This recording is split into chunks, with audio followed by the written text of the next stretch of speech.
Lotus reality and agro farming వారు premium farm land projects మన పొలం ఫేజ్ 1, 2 మరియు 3 కంప్లీట్ చేసుకొని మన పొలం phase 4 Wasar village at Narayana Khed లో ఆగస్టు 15 ఇండిపెండెన్స్ డే రోజు గ్రాండ్ లాంచ్ చేయడం జరుగుతోంది. లాంచింగ్ మరియు ఇండిపెండెన్స్ డే సందర్భంగా 5 గుంటాస్ ల్యాండ్ అవుట్ రేట్ లో బుక్ చేసుకున్న వారికి 1,50,000 రూపాయల డిస్కౌంట్ తో పాటు 2 గ్రాముల గోల్డ్ ఫ్రీగా ఇస్తున్నారు. పూర్తి వివరాలకు సంప్రదించండి.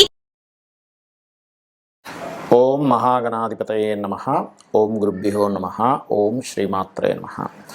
పరమేశ్వర స్వరూపమైనటువంటి జ్యోతిష, వాస్తు మరియు ఇతర అనేకమైనటువంటి శాస్త్రములను మనకు అందించినటువంటి మహర్షులకి నమస్కారం.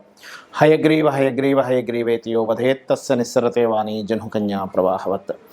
అరుణాం కరుణాతరంగితాక్షీం ధృతపాశాంకుశపుష్పబాణచాపాం అనిమాదిభిరావృతాం మయూకైః అహమిత్యేవ విభావయే భవానీం. శ్రీమాత్రే నమః. ప్రేక్షకులకి ఆ లలితాంబిక అమ్మవారి యొక్క అనుగ్రహం పరిపూర్ణంగా కలగాలని మనస్ఫూర్తిగా కోరుకుంటూ, మనం ఇప్పుడు చెప్పబోయేటువంటి అంశాలు ఏవైతే ఉన్నాయో అవి చెప్తుంది నేనైనప్పటికీ కూడా చెప్పేసిన సాక్షాత్ లలిత అమ్మవారిగా భావిస్తూ, మనకి చాలామంది నన్ను అడిగినటువంటి ప్రశ్న ఏమిటంటే 2024 చాలా దారుణమైనటువంటి స్థితుల్లోకి వెళ్ళిపోయింది. అదిగాక మనకు క్రోధినామ సంవత్సరం కలిసి రావడం వల్ల ఒకవైపు అంటే జలప్రలయాలు కానివ్వండి, లేనట్లయితే ఉద్యోగ సంబంధించిన విషయంలో విదేశాల్లో ఉండేటువంటి వారికి విదేశీ ఉద్యోగ సంబంధించిన అనేకమైన ఇబ్బందులు కానివ్వండి, గొడవలు కానివ్వండి, ఎంతో గందరగోళ పరిస్థితులు ఏర్పడ్డాయి కదా. కనీసం 2025 అయినా బాగుంటుందా, ఇంకా 3 నెలల్లో రాబోయేటువంటి 2025 ఎలా ఉండబోతుంది, కొంచెమైనా ఆశాజనకంగా ఉంటుందా అనేటువంటిది అడిగారు. దాన్ని బట్టి నేను ముందుగా చెప్పడం జరుగుతుంది. సో ఇక్కడ దేశవ్యాప్తంగా ప్రపంచవ్యాప్తంగా ఉండేటువంటి సంఘటనలు, అదేవిధంగా మీ యొక్క పర్సనల్ చార్ట్ రీత్యా మీ జాతచక్రంలో ఉండేటువంటి కాంబినేషన్స్ అంటే మీ personal chart is different, but మీ రాశి రీత్యా మీ లగ్న రీత్యా ఈ యొక్క గురువు కానీ, శని కానీ, రాహుకేతులు కానీ మనకి 2025వ సంవత్సరంలో ఎప్పుడు మారుతున్నారని చూసుకున్నట్లయితే, మనకి గురువు మే 15కు మారుతున్నాడు. అప్పటి వరకు మనకు వృషభ రాశిలోనే ఉంటాడు. శని భగవానుడు 30 మార్చిను మారుతున్నాడు. రాహుకేతువులు ఏంటంటే 30 మే నుంచి మారుతున్నారు 2025లో. కాబట్టి ఈ గ్రహాలు మారే వరకు ఉండేటువంటి ఫలితాలు, మారిన తర్వాత ఉండేటువంటి ఫలితాలు 2025 సంవత్సరంలో అందరికీ ఎటువంటి ఫలితాలు కలగనున్నాయి, మరియు ఏం చేసుకోవాలి మీరు అనేటువంటి విషయం మనం ఇప్పుడు తెలుసుకుందాం. కన్యా లగ్నము, కన్యా రాశి. కన్యావారి కనుక చూసుకున్నట్లయితే ఈ 2025వ సంవత్సరం చాలామంది అడుగుతున్నారు, ఏమంటే 24 కంటే 25 ఏమైనా బాగుంటుందా? ఖచ్చితంగా మార్పు, మంచి మార్పు ఉంటుంది. అయితే మరి ఎటువంటి విషయాల్లో ఉంటుంది? ఎప్పుడు కూడా గ్రహాలు కూడా మారాలి. ఏదో సంవత్సరం ఇంగ్లీష్ సంవత్సరం వచ్చింది కదా అని వెంటనే మార్పు రాదు. మనకి 1 గ్రహాలు మారడము, 2 తెలుగు సంవత్సరం రావడం జరగాలి. కాకపోతే ఏంటంటే జనవరి నుంచి డిసెంబర్ మనం చూసుకుంటుంటాం, ఈ ఇయర్ ఫైనాన్షియల్ ఇయర్ ఇవన్నీ చూసుకుంటుంటాం. కాబట్టి అయితే ఇక్కడ మీకు రాహువు, కేతువు మే 30వ తేదీ మారుతున్నారు. సంవత్సరం మారినంత మాత్రం వాళ్ళు మారరు. అలాగే అదేవిధంగా శని భగవానుడు మార్చి 30వ తేదీ సప్తమంలోకి మారుతున్నాడు. రాహుకేతువులేమో కేతు 12లోకి, రాహు 6లోకి మారుతున్నాడు. గురువు దశమంలోకి మే 15వ తేదీ మారుతున్నాడు. సో ఈ యొక్క గ్రహస్థితిని అనుసరించి మీకు ఎలా ఉండబోతుంది చూసుకున్నట్లయితే, 1 నెక్స్ట్ రాబోయే సంవత్సరం పేరు విశ్వవసు సంవత్సరం. కాబట్టి అది ఖచ్చితంగా ఈ సంవత్సరం కంటే ఖచ్చితంగా బాగుంటుంది, అందులో ఎటువంటి సందేహం లేదు. అలాగే మరొక విషయం ఏంటంటే, ఇక్కడ ఎప్పుడైతే లగ్నం నుంచి కేతువు మారుతున్నాడో, ఈ మారేటువంటి కేతువు ఎటువంటి ఫలితాలు ఇస్తాడు అంటే, గతంలో ఉన్నటువంటివి ఏవైతే ఒక వైరాగ్యము, అబ్బాయి ఏమీ అవ్వట్లేదు అనుకునేటువంటిది మే 30 ఎప్పుడైతే వచ్చిందో మీ కేతువు మారడం వల్ల మంచి ఫలితాలు ఉంటాయి.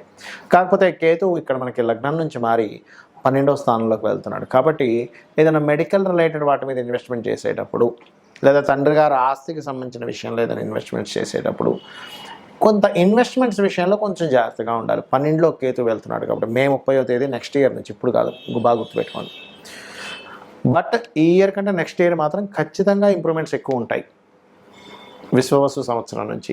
ఈ 2025 నుంచి కూడా కొంత మంచి చేంజెస్ వస్తాయి, రావని కాదు. అలాగే సప్తమంలో ఉన్నటువంటి రాహువు పర్టికులర్గా 6వ స్థానంలోకి వస్తున్నందుకు, రాహు 6లో ఉంటే ఏమిటంటే మనకి చూడండి, ఒక్కోసారి మనం చూస్తూ ఉంటాం ఏంటంటే, గతంతో పోల్చుకుంటే కొంచెం ధైర్యంగా నేను పనులు చేయగలుగుతున్నానండి, లేనట్లయితే గతంతో పోల్చుకుంటే చాలా శత్రువుపై జయం నాకు కలుగుతుంది అంటూ ఉంటారు. సో రాహు 6లో ఉన్నప్పుడు మే 30వ తేదీ నుంచి శత్రువుపై జయము, కాంపిటేటివ్గా వెళ్ళడము, విదేశీ ఉద్యోగ యోగాలు రావడం ఇవన్నీ కలుగుతాయి. కాకపోతే ఈ మధ్యలో ఈ 2 గ్రహాలు కలిసి ఉంటాయి సప్తమంలో. ఎప్పటి నుంచి 30 మార్చి నుంచి మే 30 వరకు, అంటే దాదాపుగా ఏప్రిల్ మే, ఆ 2 నెలలు మాత్రం కొంచెం వివాహ సంబంధించిన విషయంలో తొందరపాటు నిర్ణయాలు తీసుకోకండి.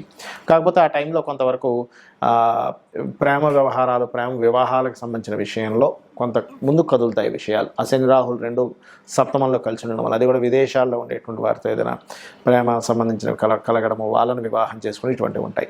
మరి దశమంలో గురువు వస్తున్నాడు కదా, దీనికి ఏమిటి అంటే, ఈ దశమ గురువు అనేటువంటిది ఏంటంటే మీ యొక్క జీవిత భాగస్వామి పేరు మీద ఏదైనా ప్రాపర్టీ తీసుకోవడం, లేదా మీ జీవిత భాగస్వామికి ఉద్యోగ అవకాశాలు రావడము. అదేవిధంగా దశమ స్థానంలో ఉండేటువంటి గురువు సర్వసాధారణంగా ఏంటంటే కేవలం ఉద్యోగమే కాకుండా ఇంకేదైనా వ్యాపారం చేయాలి, 2 జాబులు చేయాలి. ఒకవైపు జాబ్ చేస్తే ఇంకో జాబ్ లాంటిది ఏదైనా చేస్తే ఎర్నింగ్స్ ఎక్కువ చేసుకోవాలి. ఎందుకంటే మనకు రాబోయేది ఎలాగైనా సరే విశ్వవసు సంవత్సరం, అది ధన సమృద్ధినిచ్చేటువంటి సంవత్సరంగా చెప్తూ ఉంటారు. అంటే క్రోధితో పోల్చుకుంటే చాలా బెటర్గా ఉంటుందని అర్థం. ఇక మీరు చేయవలసినటువంటి దేవత ఆరాధన ఏమిటి చూసుకున్నట్లయితే, దుర్గని, వెంకటేశ్వర స్వామిని ఎక్కువగా ఆరాధన చేయండి. గోవుకి బెల్లం తినిపిస్తూ ఉండండి. 4 ఉండలు బెల్లంగా తయారు చేసి తినిపిస్తూ ఉండండి. ఈ కేతువు మే 30వ తేదీ వరకు ఉన్నాడు కాబట్టి ఇంకా మనకి గణపతిని ఎక్కువగా ఆరాధిస్తూ ఉండండి. ఆటంకాలన్నీ కూడా తొలగుతాయి. 2024 కంటే 2025 విశ్వవసు అనేటువంటి సంవత్సరం క్రోధినామ సంవత్సరం కంటే చాలా బెటర్గా ఉంటుంది. ఎందుకంటే ధన సమృద్ధి యోగాన్ని ఇస్తుందట విశ్వవసు అంటే. మరి దేశ కాలమాన పరిస్థితుల్లో ఎటువంటి ఫలితాలు వస్తాయి అని చెప్పి చూసుకున్నట్లయితే, ఇప్పుడు మనం చూడండి, జలరాశుల్లో మీనం యొక్క సంచారం జరుగుతున్నందుకు మనం లాస్ట్ టైం మనం చెప్పుకున్నాం, 9 months బ్యాకే చెప్పుకున్నాం రాహు మారినప్పుడు. జలరాశుల్లోకి రాహు వచ్చాడు. Rahu is the drastic related సంబంధించిన వాటికి కారకుడు. జల సంబంధించినవి బాగా పెరుగుతాయి. జల సంబంధించిన వర్షాలు కావచ్చు, నదులు ప్రవహించడం కావచ్చు, జల ప్రళయాలు కావచ్చు వస్తాయని అనుకున్నాం. అదేవిధంగా మనకు జరుగుతుంది కూడా ఇప్పుడు కాలంలో. అయితే మరి ఎప్పుడైతే మీకు రాహుకేతువులు మారుతారో మే 30వ తేదీ నుంచి, అక్కడ చాలా మట్టుకు ఈ మే తర్వాత వచ్చేటువంటి నెక్స్ట్ ఇయర్ 2025 మే తర్వాత వచ్చేవి చాలా అట్లాంటివి జరగవు చాలా మటుకు. అదేవిధంగా కేతువు ఎప్పుడైతే మనకి కన్యారాశి నుంచి సింహరాశిలోకి వస్తాడో, భూముల యొక్క ధరలు బాగా పెరుగుతాయి అక్కడ. అంటే ల్యాండ్ రేట్స్ పెరిగేటువంటి సమయం ఎప్పుడైతే సింహంలోకి వస్తాడో కేతువు. మరి సింహంలోకి వచ్చిన కేతువు ఏం చేస్తాడండి, కొన్ని అధికారాల్లో ఉండేటువంటి కొంతమందిని బదిలీ చేస్తాడు. అది ఎంపీ లెవెల్ కావచ్చు, ఎమ్మెల్యే లెవెల్ కావచ్చు, సీఎం లెవెల్ కావచ్చు, పిఎం లెవెల్లో కావచ్చు. కొంత మార్పులను ఇస్తాడు అక్కడ. అంటే కొన్ని మార్పుల్ని కేతు ఈజ్ చేంజింగ్, మార్పులు, ఇంకొంత ఏదైనా మార్పు తేవడం వాటికి కారకుడు. అదేవిధంగా ఒక గొప్ప కీర్తిని కూడా ఇస్తాడు రాజుకి, ఎందుకంటే కేతు కీర్తికి కారకుడు.